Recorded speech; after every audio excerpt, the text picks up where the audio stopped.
Hi, I'm going to show how to use EduCreations to implement the flipped classroom style. So what I've done is I've created a classroom in my EduCreations login, and I've inputted some lessons. And these were very easy to make.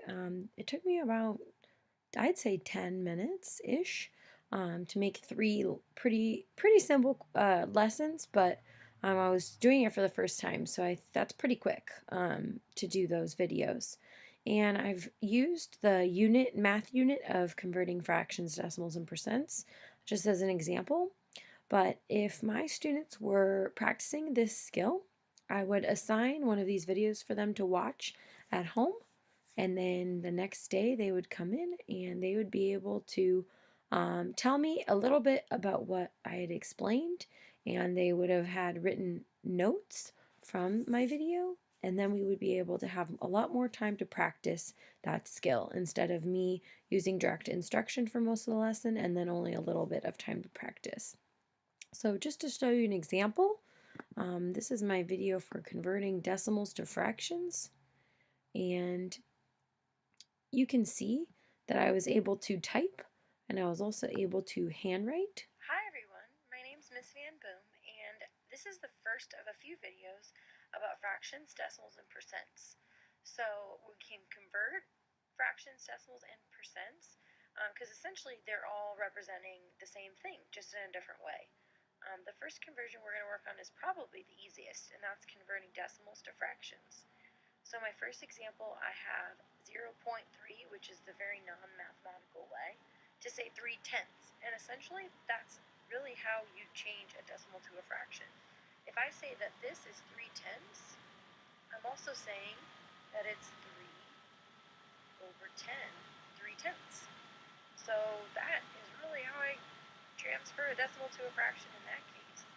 It gets a little bit trickier if the number's bigger or if the number's even or has many factors.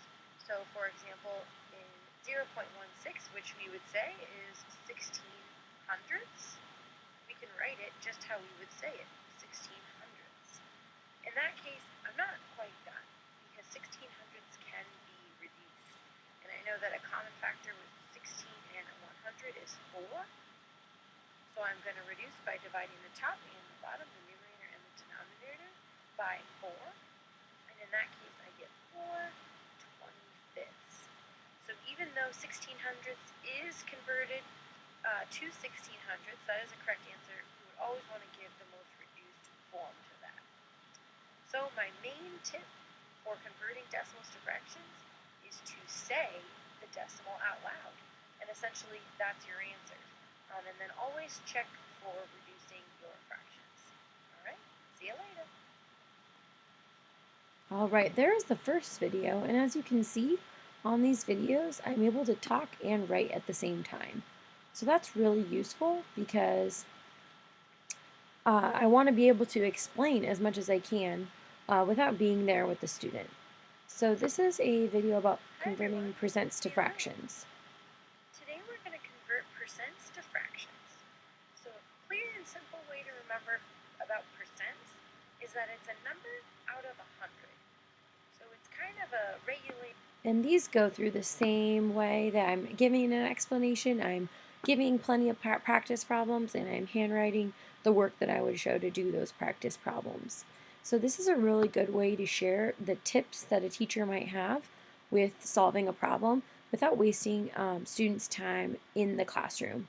I've noticed that this can be a really great tool, especially for more advanced concepts. These were maybe a little bit easier and maybe review for some people, but when you get in more difficult concepts, the flipped classroom is a good way to maybe show them a video of part of the lesson so that they have a little bit going into the lesson in the classroom, and they have a little bit more that they can build upon after they've like sat on the concepts for maybe a night or so.